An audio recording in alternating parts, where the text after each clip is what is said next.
It's time for our country critter, and after a week off, to stuff ourselves with turkey, who are Stuff ourselves with the stuffing. stuff ourselves with stuffing, because we know turkey is food, not friend. We've got Jane back in studio with us for another country critter, brought to you by Rosie's Mobile Grooming Salon. And who do we have this week? We have this little dude is Sullivan, and Not to be confused with Mike. yeah, Mike is slightly taller. Who said that? But no, Mike is taller, and he has less facial hair. Less fur. Less fur. But Sullivan's about 4 months old, and he's an awesome little guy. He's ready to go. He's already been altered. He's current on all his vaccinations. Feline leukemia, FIV negative, all that good stuff. He was in one of our amazing foster homes, and so he gets along fabulous with other cats. He's good with dogs. They had a dog, so he's awesome.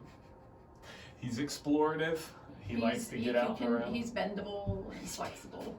So he is bendable and flexible. The one thing that I noticed about Sullivan, because I sat down for a while, as I do with lots of them, and held him for a bit, he's not a big purrer.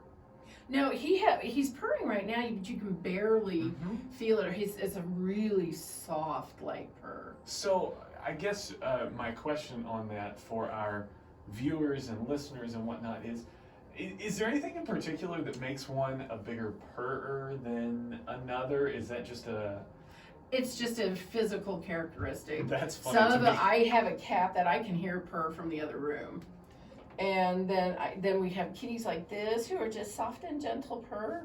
I mean, you can tell he's really upset and highly excitable. It's a hard life. Yeah, absolutely. As he lays being petted inverted. So he's another one of those cattens that we've talked about before. A teenage kitten is what it really is. So you're going to have outbursts of energy. You're going to have, he's going to crawl around. He's going to maybe do some teething and that sort of thing. But we talked about him exploring. Explorative. Big explorer.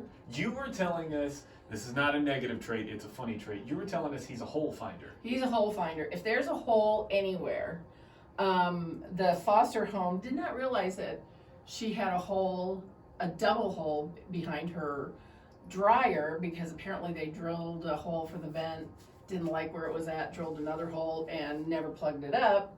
And he found it and they had to find him in the wall and coax him back to the hole. So you might want to cover your holes before you adopt How many him. holes in your house? But that's the joy of having a cat. Still very impressionable, still very young and playful. So if you're interested in Sullivan, you know how to reach out to the Bartholomew County Humane Society. All that information is on our website at wkkg.com. And of course, as we get into winter this morning, as we're filming this, it was 22 outside, and we've talked about it several times. Cats and dogs are going to need homes. So if you have the ability to open your home up to a shelter pet, we would certainly encourage that. Absolutely. Sullivan, good luck on your adoption. Jane, thanks for bringing him by. As always, thanks for having us.